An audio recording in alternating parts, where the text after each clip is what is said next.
নমস্কাৰ আপোনালোক সকলোকে মোৰ YouTube channel DP info and গাইডৰ এই গুৰুত্বপূৰ্ণ ভিডিঅ'টোলৈ স্বাগতম জনাইছোঁ ছাৰ বাইদেউসকল এই ভিডিঅ'টোত অসমৰ প্ৰতিখন জিলাৰ প্ৰতিখন বিদ্যালয়ৰ বাবে জাৰি কৰা এটা অত্যন্ত গুৰুত্বপূৰ্ণ নিৰ্দেশনাৰ ইনফৰমেশ্যনখিনি চমুকৈ জনাবলৈ চেষ্টা কৰিম আশা কৰিছোঁ আপোনালোকে ভিডিঅ'টো শেষলৈকে চাই ইনফৰমেশ্যনখিনি ভালদৰে জানি ল'ব লগতে ভিডিঅ'টো যাতে সকলো শিক্ষক বন্ধু বান্ধৱীয়ে উচিত সময়ত লাভ কৰিব পাৰে তাৰ বাবে ভিডিঅ'টো শ্বেয়াৰ কৰিব বুলি আশা ৰাখিছোঁ ছাৰ বাইদেউসকল আমাৰ এই চেনেলৰ জৰিয়তে শিক্ষা বিভাগৰ প্ৰতিটো গুৰুত্বপূৰ্ণ ইনফৰমেশ্যন ৰেগুলাৰ আপলোড কৰিবলৈ চেষ্টা কৰি অহা হৈছে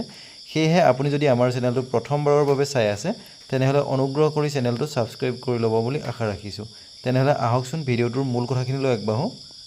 ছাৰ বাইদেউসকল এইখন হৈছে department of school এডুকেশ্যনৰ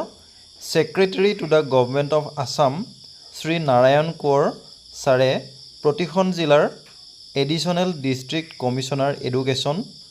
district mission coordinator inspector of school আৰু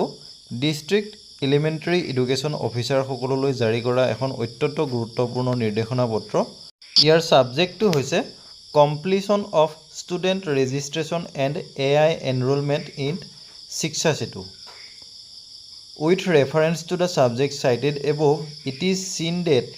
the students' registration are still going on in Shiksha Setu portal even after 2 months of academic year due to which it becomes difficult to ascertain in distribution of benefits like free textbook etc.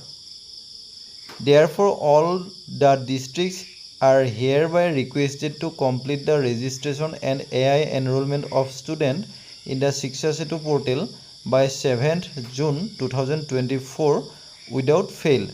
It is to be mentioned that the option for registration of new students will be deactivated after the closing date. Sir বাইদেউসকল চিঠিখনৰ মূল কথাটো হৈছে যে আমাৰ শিক্ষা সেতু এপৰ জৰিয়তে ছাত্ৰ ছাত্ৰীসকলৰ যি ৰেজিষ্ট্ৰেশ্যন কৰা হয় সেই ৰেজিষ্ট্ৰেশ্যনৰ প্ৰক্ৰিয়াটো 2024-25 বৰ্ষৰ অৰ্থাৎ যি একাডেমিক কেলেণ্ডাৰ ইয়েৰ সেই একাডেমিক ইয়েৰৰ 2 মাহ শেষ হোৱাৰ পাছতো সেই প্ৰক্ৰিয়াটো এতিয়ালৈকে সম্পূৰ্ণ কৰিব পৰা নাই যাৰ ফলত আমাৰ শিক্ষা বিভাগৰ পৰা যি বিনামূলীয়া পাঠ্যপুথি বিতৰণকে ধৰি অন্যান্য কিছুমান সমস্যাৰ সৃষ্টি হৈছে সেয়েহে অহা 7 জুনৰ ভিতৰত ছাত্ৰ ছাত্ৰীসকলৰ নামৰ যি ৰেজিষ্ট্ৰেশ্যন সেই ৰেজিষ্ট্ৰেশ্যনৰ প্ৰক্ৰিয়াটো AI এনৰোলমেণ্টৰ প্ৰক্ৰিয়াটো সম্পূৰ্ণ কৰিবৰ কাৰণে শিক্ষা বিভাগৰ তৰফৰ পৰা প্ৰতিখন জিলালৈ এই নিৰ্দেশনা পত্ৰখন প্ৰেৰণ কৰা হৈছে গতিকে অহা 7 জুনৰ ভিতৰত প্ৰতিখন জিলাৰ প্ৰতিখন বিদ্যালয়ে তেওঁলোকৰ বিদ্যালয়ৰ যি নতুন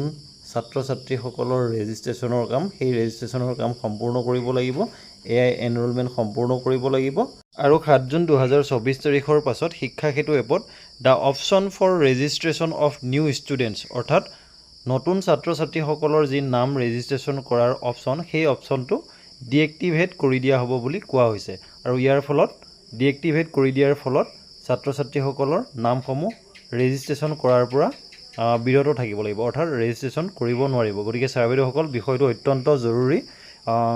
এই জৰুৰী কামখিনি অহা 7 জুন 2024 তাৰিখৰ ভিতৰত সম্পূৰ্ণ কৰিবৰ কাৰণে এই নিৰ্দেশনা পত্ৰত কোৱা হৈছে গতিকে ছাৰ বাইদেউসকল এই গুৰুত্বপূৰ্ণ কথাখিনি এই ভিডিঅ'টোৰ জৰিয়তে জনাবলৈ চেষ্টা কৰিলোঁ চাই থাকিব শিক্ষা বিভাগৰ প্ৰতিটো গুৰুত্বপূৰ্ণ ইনফৰমেশ্যনৰ বাবে আমাৰ YouTube channel DP info and guide ধন্যবাদ